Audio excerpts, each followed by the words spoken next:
Alright, we are here today with Felicia, our remedial massage therapist extraordinaire. And she's working on Bree, who's a personal trainer here, and she has just done her first powerlifting comp. And she's a little bit tight in her piriformis, and Felicia's going to show us what she's doing with how to release piriformis and what's going on. So, Felicia? So first to begin, I do a little bit of range of motion work with Bree. So we're just going to kind of ease in here to open this up. Is that okay, Bree? Yeah, that's good. So this kind of gets everything warm and also lets me palpate where the tension really is, where I'm finding it. And then I start to go into some myofascial release after that. And that piriformis is going to be pretty essential for Bree to keep her knee in line when she lifts.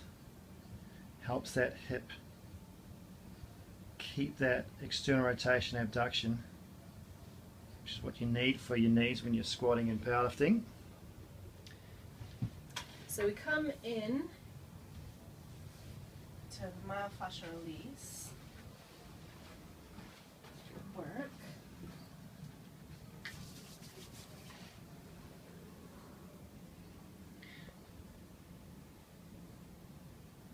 And I find with Bree, on her left side, her QL, her quadratus lumborum, is quite tight chronically on Bree. So she's a little bit turned this way. So when I do the myofascial release work, I'm going to be working lateral to medial to go against the curve that she normally has as kind of a corrective measure. And this is where people get all those yummy trigger points in there they really want to get their hands into.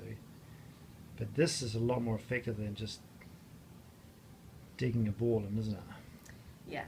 So I just sink in to where I feel resistance in the tissue and then slowly let the tissue just make its way for my pressure.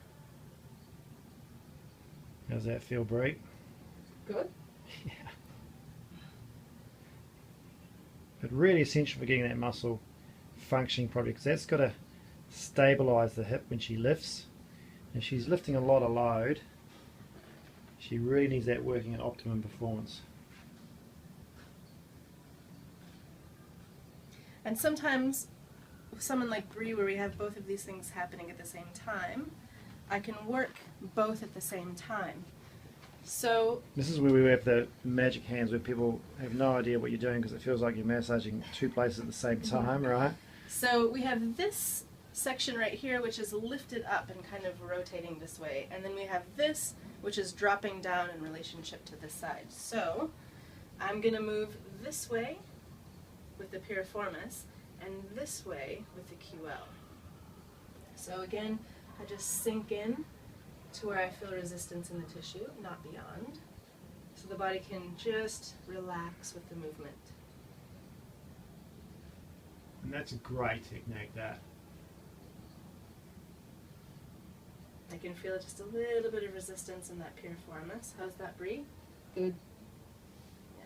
So sometimes the tissue will flutter a little bit, and that's a good sign. It's kind of, that's its sign of, one of the signs of it releasing.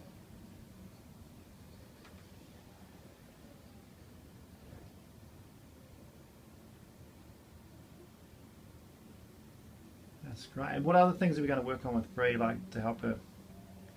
So with Bree as well, we have some pronation that happens a little bit more in the left than the right. So, and this is going to be quite important too when she squats, and if she's pronating on her foot, she's going to have trouble up the chain exactly, in her hip and in her lumbar spine. Translate right forward. So I'm going to give her some movement in the ankle to help release this tissue as I slide up the area with the pressure. Yeah, that's really getting in those perineals, because they're going to be really tight when you've got someone who's pronating. And then this will change the way that she's standing on her feet, where the weight is distributed just naturally without her thinking about it, without her trying. Yeah.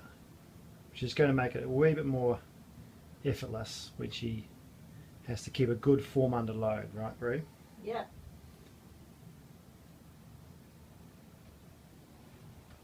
Ooh, I can feel that already, hey? Yeah, it gets quite tight up in here, doesn't it? Yep. All right. That's great. See you next time.